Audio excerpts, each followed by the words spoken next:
Hello, who's here? Hi, it's Livy here. Hello, Livy, how are you? I'm good, thank you. I've got Cami and Abby here as well from my group. Hi, Liz. Hi. Hello, how are you? We're good, thank you. So, Now, I don't know how you want to do it because you said you wanted to Skype. that's okay. We can record it on our other phones as well. That'd be great because I'm outdoors at the moment, so That's that would be okay. excellent if you don't mind. Yeah, that's fine. Okay. Can you hear me okay? Yeah. Okay, cool. Okay, so first question. Are the dugong numbers increasing in the Moreton Bay area, do you think? Sorry, Liv, can you repeat that? Are the dugong numbers increasing in the Moreton Bay area, do you think? In the Moreton Bay area, there's a recent paper out that's just come out in 2017 in April. Yeah. And the estimates are showing that the numbers of dugong in the Moreton Bay area are roughly steady. Oh. They were about 450 10, 12 years ago, and they're about 600 now. Oh, So that's they're good. not increasing at any, incredible rate. They're pretty steady. Yeah. So that's good for the dugongs. So do you think the go slow areas and restrictions are effective in the Moreton Bay area? And has there been a noticeable increase since implementing these go slow zones? The go slow areas in the Moreton Bay area, I believe, are being effective. We patrol those areas regularly, at least as much as we can, up to once a week. We're out on those banks. The numbers of dugongs that are stranded as a result of boat strike, or the stranded dugong numbers have decreased over the last several years. Yeah. That could be a range of reasons, but we aren't getting so many boat strikes. It would appear we're not getting the same number of boat strikes. So I do believe the go slow zones are effective. Yeah. Okay. Well, do you believe that the Moreton Bay region is doing everything it can so far to provide a safe area for the wildlife? Hey, you're breaking up a bit, so I'm not quite sure why, because it should be okay. Yeah. Shall I call you back, see if that works better? Yeah, sure. Yeah, it's fine. Okay. Okay. Thank you. I'll just call you back. 2 Yeah. ticks. Oh, hang on. Hi. Can you hear us better now? That sounds a bit better. Yeah. Okay. So, do you believe that the Moreton Bay region is doing everything it can to provide a safe area for the wildlife? Okay, when you say the Moreton Bay region, Queensland National Parks and Wildlife, who I represent, Yeah. have got a zoning plan in place. Yeah, I the read about park that. the marine park has been put in place. It's been in there for the last 8 years. So we have implemented a management structure that we believe, with all the information available to us, is working to our best capacity to protect what's here. Yeah. There is going to be a review of that zoning plan next year. So we will be looking at what's gone on over the last 10 years Yeah. and reviewing where we're at. Okay. So as best as we can, we're doing everything we can with the resources available to us to protect the bay. We work in conjunction with other agencies such as fisheries, government agencies such as fisheries, Yeah. but we also work with people like SeaWorld who work with us in partnership on stranded marine wildlife. So there's a whole group of people that we work in partnership, universities as well, to do as much as we can to find out what's here and how best we can manage and protect it. Yeah. Yeah. Okay. Okay, that's cool. So before the go slow zones were put in place, do you think that the dugongs were under more threat? There's a whole number of threats that they would have been under. The go slow zones that we put, the zones that have been put in place by the marine park were very much to do with habitat and species protection. Yeah. So, for example, the area that you're talking about for the go slow, are large seagrass beds, which you probably realise is dugong habitat. Yeah. So part of the reason for designating that as a go slow, but also habitat protection area, is that it's protecting the habitat for the species, and then we're trying to manage what people do in that area by having it as a go slow area. So in certain parts of the bay, what we've done is we've got more than one layer of protection in place to try and protect the habitat as well as the species. So I'm not sure if that answered your question then. Yeah, that's good. Yeah. That's okay? Thank you. Okay. I actually printed them out and I was going to have them in front of me, but I don't now because I'm out on the boat, but that's cool. Okay. That's okay. So, would a rehabilitation centre for the dugongs and the seagrass be a positive and effective thing for Moreton Bay to invest in? Can you repeat that? Sorry, you broke up. Yeah. Oh, sorry. Would a rehabilitation centre for dugongs and seagrass be a positive and effective thing for Moreton Bay to invest in?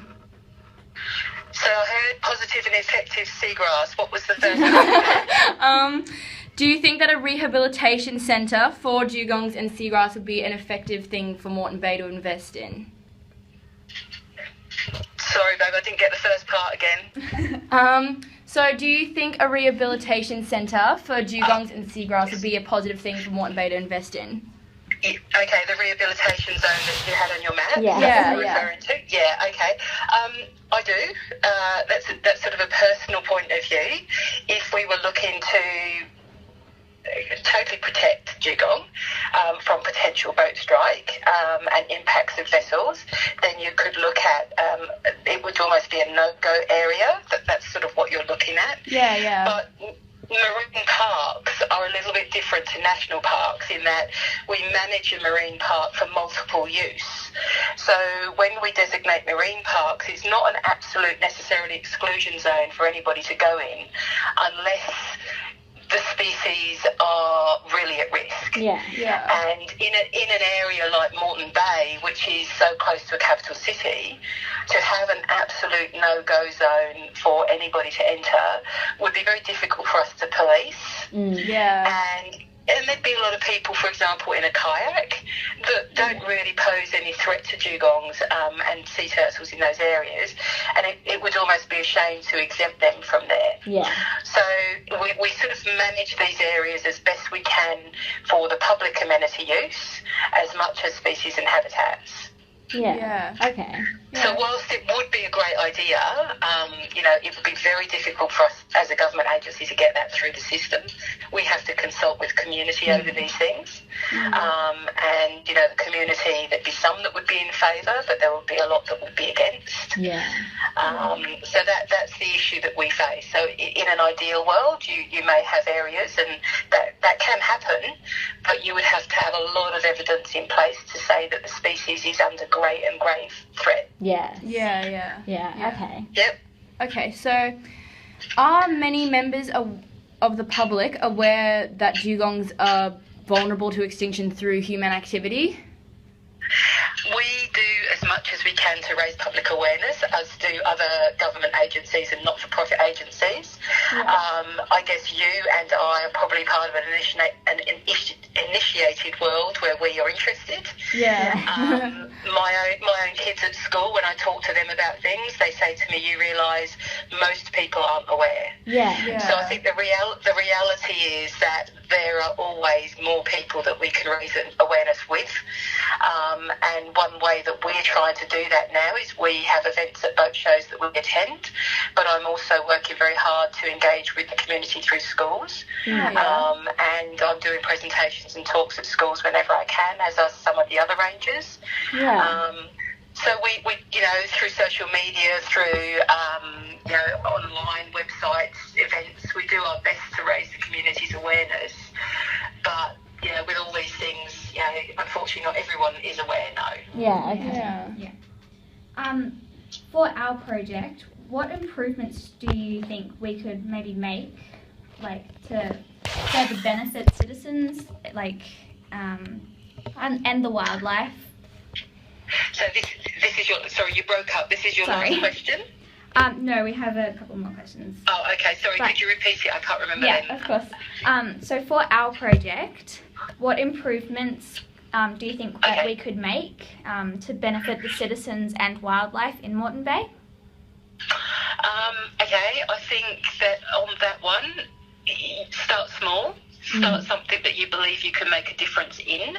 And one of the things that we're focusing on at the moment is to do with marine debris and plastics. Oh, yeah. So my message to people at the moment, it's not so much dugong related, but it's certainly another iconic species, which is turtles. Yeah. Oh, yeah. So turtles are found throughout the bay as well, and on those seagrass beds where dugong are. They're vulnerable to boat strikes, similarly to dugong, but we're finding that turtles are ingesting a lot of plastics. Yeah. When they ingest those plastics, it's not only plastic bags that are an issue. I don't know if you're aware that, a plastic bag in the water looks like a jellyfish. Yeah. And turtles feed on jellyfish, so they ingest plastic bags and they can drown from that. But what we're now finding through the research station on Stradbroke Island is that the hatchling turtles, when they're out on the currents, floating between, out on the ocean currents before they come back and settle on their feeding grounds, those turtles are feeding on microplastics because they're just filter feeding. They're just feeding on tiny particles in the water, zooplankton. Yeah. But plastics, when they break down, are very small and they are still in our system for a very long time. And we have turtle hatchlings, small turtles being found now back in the bay that have stomachs that have got microplastics in. Oh. So from what you could do in your small community within your school and the families associated within your school is focus on using less plastics. And when I talk about that, you guys can Google a YouTube video clip that is to do with a plastic straw in a turtle's nostril. It is very graphic, but it absolutely shows you why we should reduce the number of straws that are being used. And also plastic cutlery in your tuck shop or canteen. That's really basic and simple, but when you look at 5 million straws a day being used in the States alone, and you see the damage that one straw can do, you would realise why, if your school can just stop using straws and plastic cutlery, if they already do that, it would start making a difference. So they're the sorts of things that you could do to make a difference. It's just start small, and as it catches on, it can make a big difference. It's good. Yeah. And is there anything else that, the people of Australia could do to prevent more animals becoming vulnerable to being extinct or even being extinct? In that regard, we're looking at two things, I suppose. There is the marine plastics, what I just talked to you about, but the other one is raising awareness about boat and vessel use. Jet skis and boat use create an enormous impact for turtles. We have graphic images of dugong and a dugong calf with propeller marks across their backs. So when you're using your vessels or your jet ski, it's being conscious of where you are. There, as you're aware, particular areas in the bay that are go slow, where you do have to be off the plane. But in other areas of the bay, be aware of where you're going and what's around you, because in relation to a turtle that has a gut impacted with perhaps plastics, they can't dive. The plastics end up giving off toxins into their system, and it creates like a gas bubble in their digestive system, and they can't dive anymore. So they can't even get away from a boat if they hear it coming. And so a lot of our boat strikes, we're finding are animals that are emaciated because they probably had an impacted gut with marine debris, and so they couldn't eat, they couldn't continue to, get down to the seagrasses, and then they're on the surface and they end up, quite often with a boat strike. So that there's the go slow, being aware of how you operate your vessel or your jet ski. And lots of people are getting, in Queensland last year alone, there were 75,000 boat licences given out. Oh, wow. That's in 1 year alone. Yeah. So if you realise how many people are thinking, we've got the access to a boat, are they aware of what that vessel could do to wildlife that might be around them? So it's raising that awareness too. Yeah, so for our project as well, we also thought of an idea to make maybe a license test just for the Moreton Bay area. Would that work as well, do you think? Sorry, what was that, sweetheart, about the Moreton Bay area? So for our project, as well as the management plan, we created a license test just for the Moreton Bay area, which includes questions that just specifically relate to the wildlife and that area. Oh, really? Would that work? Okay. Yeah, if you can let me have a look, that would be really great. We can send you some of the questions if you want over email. Yeah, okay. Yeah. Because, I mean, I haven't really got a scope on your full project. I've seen this little snapshot. Yeah. But, yeah, if you could send me some more, that would be really good. I mean, Yeah. I've got your number. If it's appropriate, I could give you a call a bit later when hopefully I've got better coverage. Yeah. If you send me whatever else you've got, I could have a quick look at that, and then I'll be prepared to give you some more answers. Yeah, cool. for sure. Thank you so much. Okay, no, that's good. So are you in lessons and things today? Or when could I call you back? Maybe at 1 o'clock, that's lunch. We could just come in and do a little more of the Yep. interview. Yeah. All right, I'm going to be shopping in DFO at that time, so hopefully it'll be okay, but I think it will be. Okay. So, all right, no, that's good. I'll check my email. I'll be at work for about another half hour or so. Yeah. I'm leaving here hopefully at 11, and then if you can get me something by then I can check my work email, and that'd be great. Okay. If not, if you can't do that, then if I give you my personal email, I'll get it that way if you wanted to copy it to that, and then I'll pick it up, and then I can just look at what you want and call you back at 1. Yeah, cool. Okay. Thank you. So my home, that's all right. My home email is just liz.